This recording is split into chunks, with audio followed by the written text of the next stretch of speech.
Buenas noches y bienvenidos a On the Record, el programa de entrevistas en profundidad de I24 News en inglés. Mientras Estados Unidos intensifica sus ataques contra Irán, ahora con bombardeos diarios a objetivos del régimen a lo largo del estrecho de Hormuz, el riesgo de volver a operaciones militares completas en Irán parece más cercano que en cualquier otro momento desde el inicio de este frágil alto al fuego. En cuanto a Irán, no solo está atacando barcos en el estrecho, sino que también está atacando fuertemente a los países árabes del Golfo, enfocándose por el momento únicamente en activos militares estadounidenses en esos países y se ha abstenido de atacar infraestructura crítica. En algunos aspectos parece que la guerra con Irán se ha reanudado, solo que esta vez Israel no está involucrado. Las fuerzas de defensa de Israel no están atacando en Irán y hasta ahora Israel no ha sido atacado por la República Islámica. Obviamente todo eso podría cambiar e Israel se está preparando para ese escenario. Pero ¿qué significa esto para Israel? ¿Debería seguir quedándose al margen mientras Estados Unidos va tras Irán? Y si la guerra se reanudara y Israel volviera a atacar a Irán, ¿le ayudaría eso a conseguir lo que no logró durante la guerra de 40 días? Para analizar esto, me da gusto tener de vuelta en el programa a Eyal Hulata.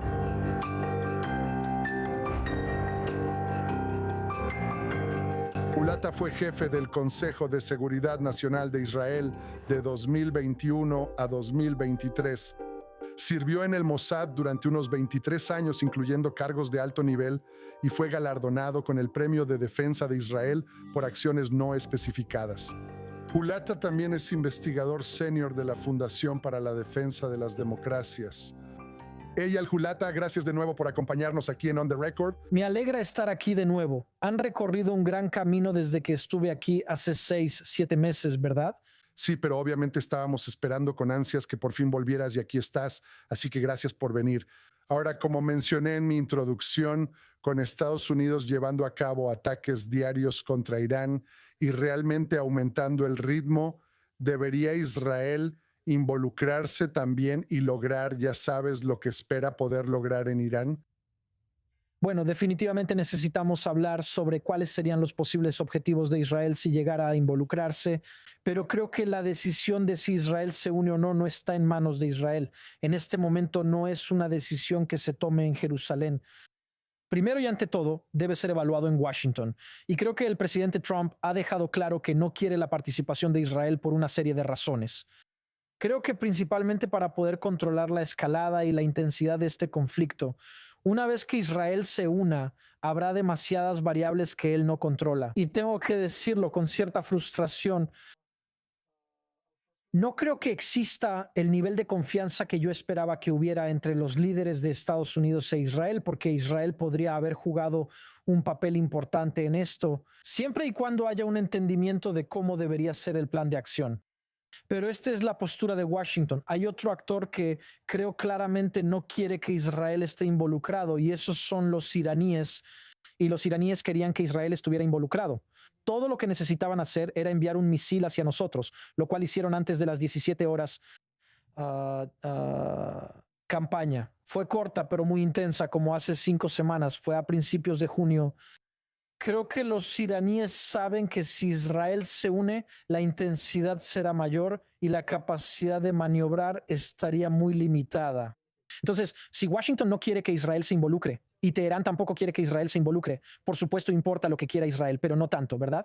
Correcto, pero supongo que Israel está al margen y disfrutando de esta situación actual. Estados Unidos está degradando la capacidad militar de Irán. Está atacando su control del estrecho de Hormuz, que es, ya sabes, su carta por debajo del umbral nuclear, y está actuando en interés de las consideraciones de seguridad nacional de Israel. Entonces, ¿no perjudicaría involucrarse los intereses de Israel? ¿Sí? Lo diré de esta manera. Bien, y de nuevo estoy expresando mi visión del mundo.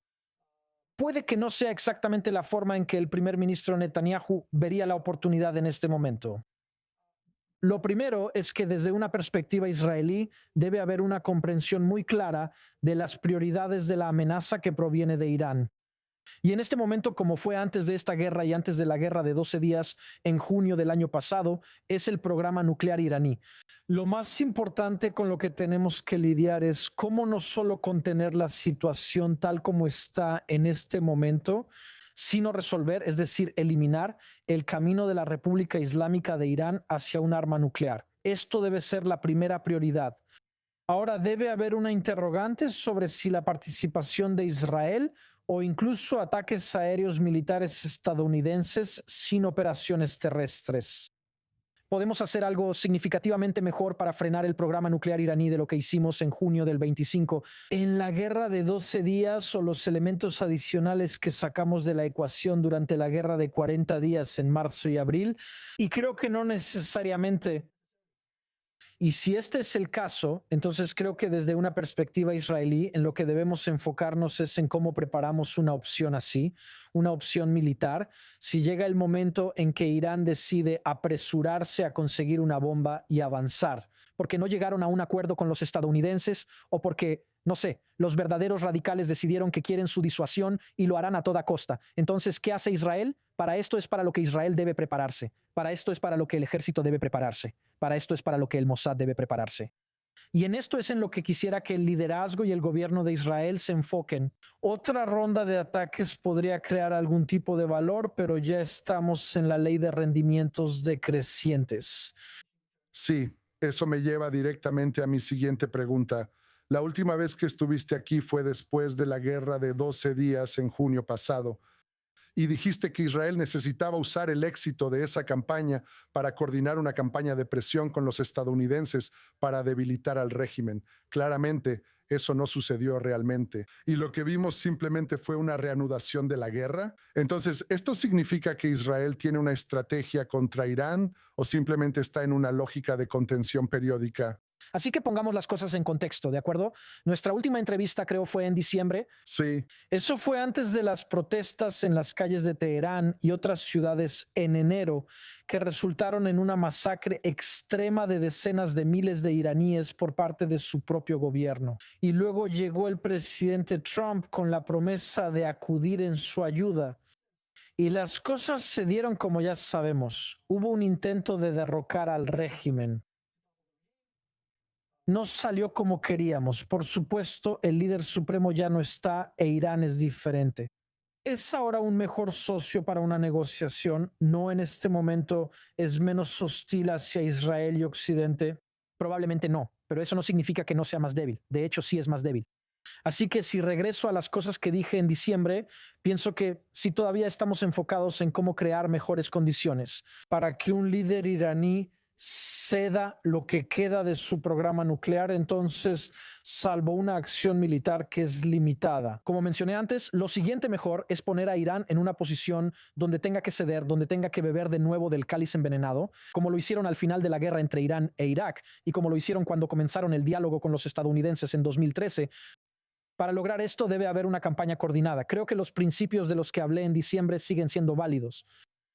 Lo que sabemos es que la situación en Irán era tan difícil para la gente que realmente salieron a las calles en grandes cantidades porque sentían esa presión, aunque no fuera tan alta e intensa como creo que podría ser.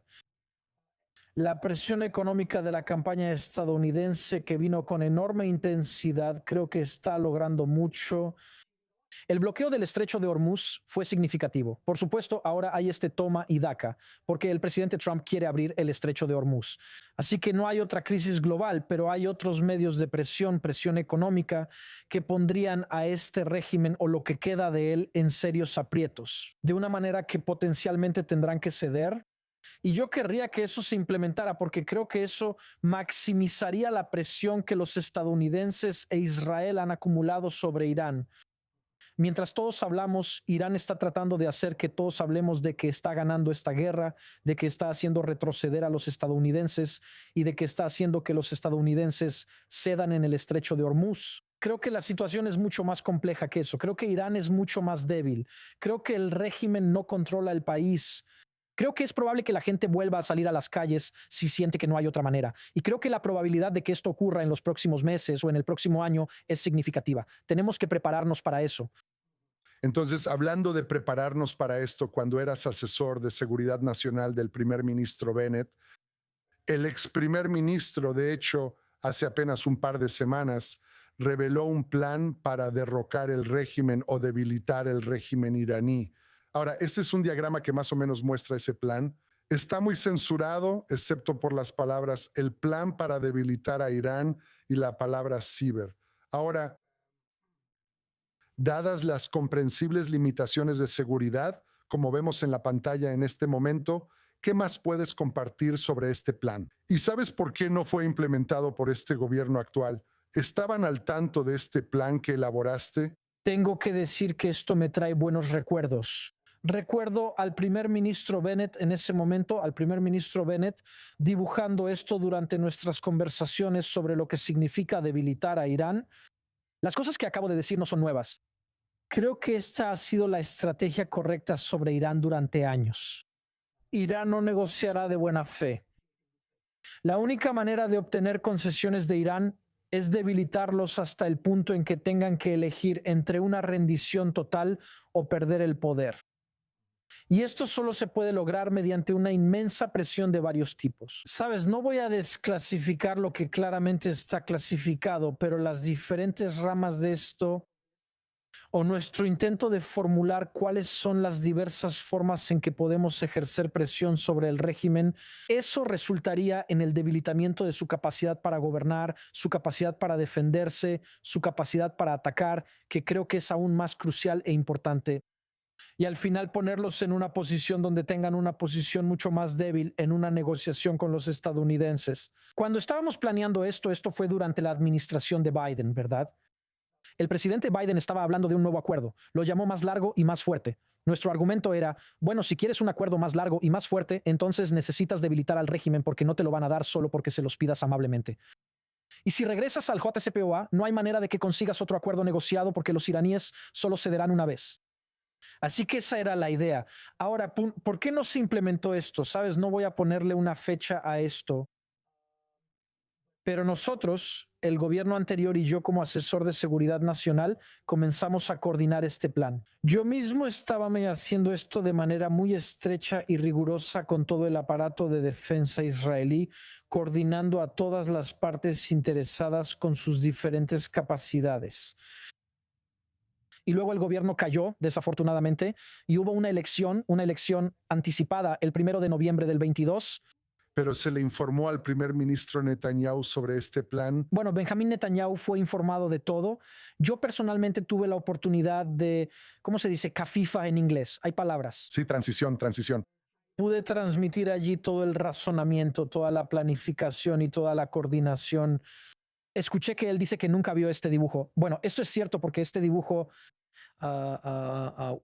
se quedó con el primer ministro Bennett como un borrador preliminar.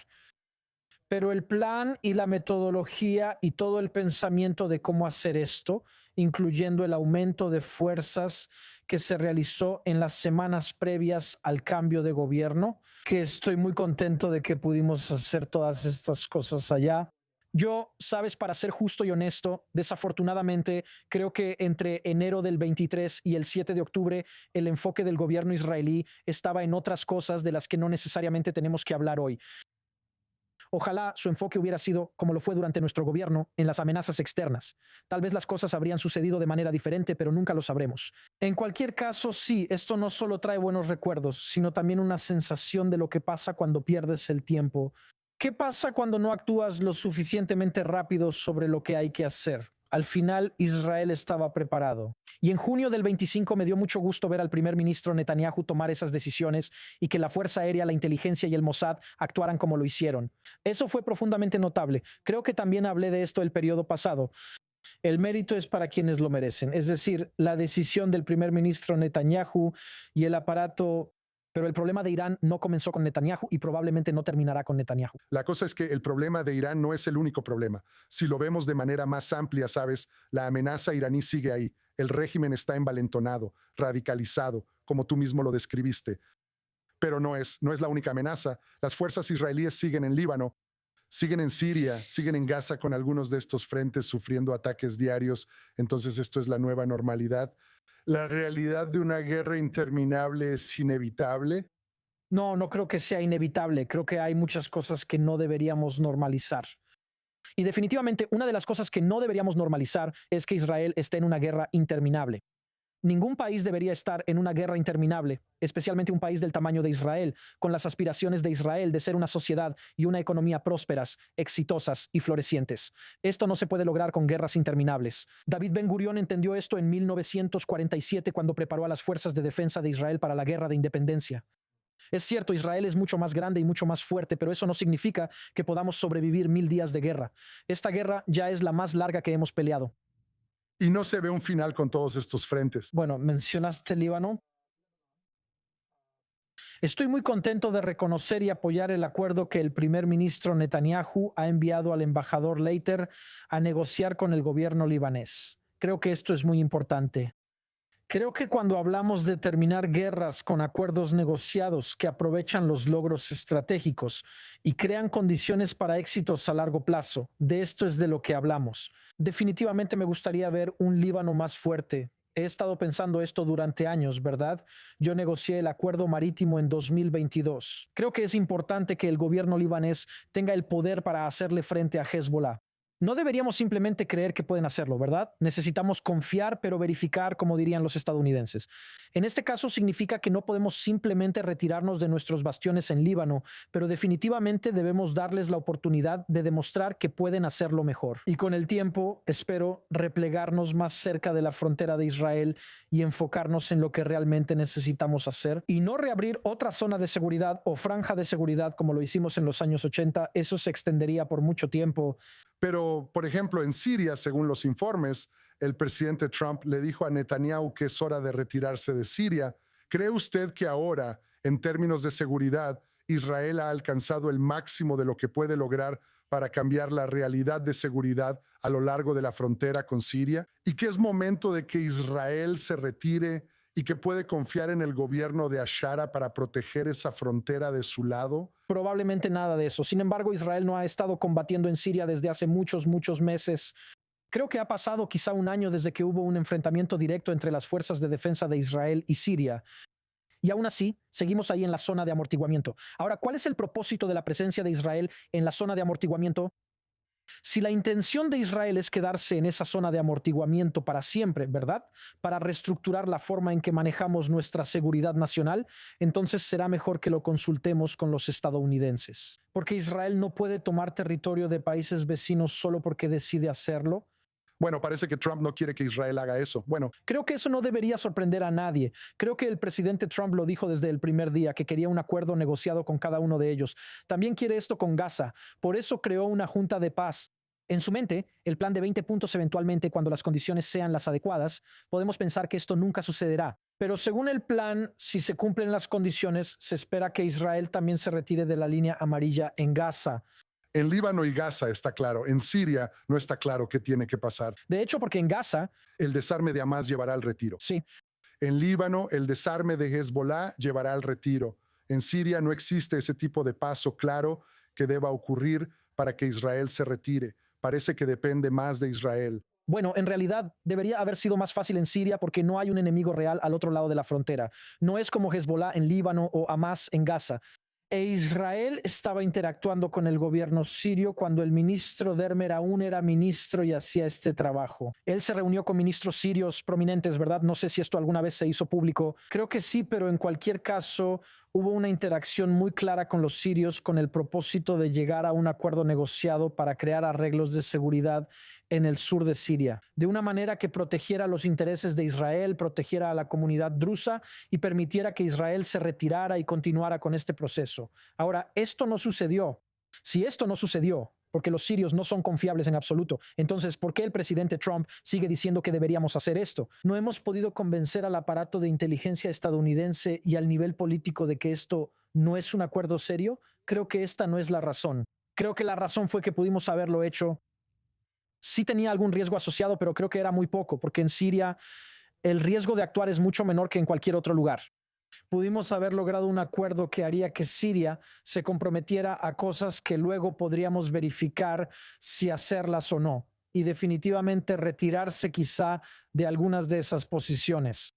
Pero el hecho es, El hecho es que creo que este gobierno, Netanyahu como primer ministro y el gobierno en su conjunto, no creen en acuerdos negociados. No creen en ellos. Siempre se ven obligados a hacerlo. El plan de 20 puntos le fue impuesto a Netanyahu. Incluso el acuerdo en Líbano, según informes en Estados Unidos y funcionarios y asesores del presidente que hablaron públicamente, dijeron que el presidente Trump tuvo que torcerle el brazo al primer ministro Netanyahu para que aceptara. Y también se informó que el embajador Leiter alzó la voz para asegurarse de que el primer ministro Netanyahu no se echara para atrás en el acuerdo con Líbano. Porque si esta no es la mentalidad israelí, porque si crees que es mejor estar en guerras interminables en lugar de llegar a acuerdos, este es el resultado. Y en el caso sirio, creo que esto es lo más sorprendente porque lo que el presidente Trump realmente le está diciendo al primer ministro Netanyahu es, si quieres tomar la iniciativa, toma la iniciativa. Pero si no tomas la iniciativa, estás obligando a otros a tomarla, porque queremos progreso en Medio Oriente, queremos prosperidad en Medio Oriente, queremos que las guerras terminen. así que uno de estos otros elementos que está tomando la iniciativa en Siria es Turquía. Estamos viendo una influencia creciente ahí. He escuchado a muchos funcionarios de seguridad israelíes dar la voz de alarma sobre la creciente influencia turca en Siria. Ahora, dejemos de lado la retórica incendiaria por parte de Erdogan, que a menudo es antisemita y recurre a los estereotipos más antiguos contra el pueblo judío. ¿Cómo representa Turquía una amenaza de seguridad para Israel? Bueno, Turquía representa una amenaza para Israel de varias maneras. La primera es su participación directa, que de hecho está aumentando, su presencia en Siria, su posible presencia en Gaza, su apoyo a nuestros enemigos, los grupos radicales, Hamas, la Yihad Islámica, grupos en Jerusalén Oriental. Los turcos están más involucrados en todo esto. Podría haber, no creo que en este momento exista, pero potencialmente podría haber en el futuro también una amenaza convencional. Si Turquía lo decide, Turquía tiene quizá el ejército más grande de la región, incluso más grande que... Su fuerza aérea está un poco desactualizada, quieren el F-35, espero que nunca lo consigan, pero su marina es enorme. Su capacidad para ejercer presión sobre Israel y el mar Mediterráneo Oriental es inmensa. Ahora, si llega a ese punto, entonces por supuesto que Israel tendrá que prepararse y reaccionar en consecuencia, pero Israel no necesita nuevos enemigos. Y la pregunta en lo que respecta a Turquía es, ¿hay alguna manera de moderar la retórica, de contrarrestar sus intereses, de usar las influencias que Israel suele tener? Se suponía que Israel era más fuerte que Ankara en Washington. Israel fue más fuerte que Turquía en Washington durante muchos, muchos años. Ya no tantos, desafortunadamente. Parece que el presidente Erdogan está recibiendo elogios más efusivos del presidente Trump que los que recibe el primer ministro Netanyahu. Y esto es antes de la visita de la próxima semana. Sabes, estoy seguro de que vamos a ver abrazos y besos y mucho cariño también para el primer ministro Netanyahu como debe ser. Quiero que esto suceda. Quiero que Israel disfrute del apoyo de Washington, porque cuando lo hacemos, por ejemplo, debería quedar claro que no se le debe permitir a Turquía obtener los F-35. No se le debe permitir a Turquía ejercer amenazas convencionales contra los aliados estadounidenses solo porque forma parte de la OTAN. Y debería ser obvio que ningún país de la OTAN puede representar una amenaza para un aliado de otros amigos de la OTAN en este sentido. Pero este no es el caso porque ya nada es normal y aparentemente todo puede pasar. Esto es una señal de debilidad diplomática israelí. Y creo que esto sí se remonta a lo que dijimos antes, porque parece que Israel ya no cree en el poder diplomático. Israel parece creer solo en el poderío militar. Y hay un límite a lo que podemos lograr solo con eso. Bueno, si tuviéramos otro programa entero, profundizaría más en Turquía, pero sí quiero pasar a la última parte del programa, es la sección de preguntas rápidas. Te voy a mostrar 3 imágenes. Brevemente, dime lo primero que te venga a la mente. Así que aquí está la primera imagen. Este es el expresidente iraní Mahmoud Ahmadinejad. Sí. Bueno, esta es una historia interesante, ¿verdad? Sí, se suponía que el Mossad me iba a respaldar y ponerme como el nuevo líder, pero cuando ves esta foto, ¿qué es lo primero que te viene a la mente? Bueno, me encanta su sonrisa. Siempre me ha gustado. Está bien. Siguiente foto. Este es un ex jefe del Estado Mayor de las Fuerzas de Defensa de Israel y líder del partido Yesharim, Gadi Eisenkot. Héroe israelí.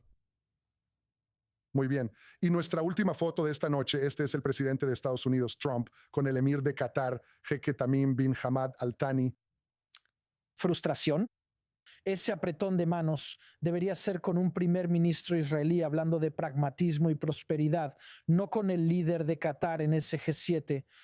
¿Por qué es un problema que sea con el líder de Qatar? Porque Qatar lamentablemente se ha posicionado como un país hostil a lo que deberían ser los valores e intereses compartidos de Estados Unidos y del mundo liberal en general, y definitivamente también para Israel. Gracias por sus respuestas, por su tiempo y sus aportes. Vamos a tener que dejarlo aquí por ahora. Quiero agradecerle de nuevo, Eyal Hulata, por acompañarme esta noche. Sintonícenos de nuevo la próxima semana aquí en On the Record. Pueden encontrar el episodio de hoy y todos los programas anteriores en YouTube y Spotify. Gracias por vernos.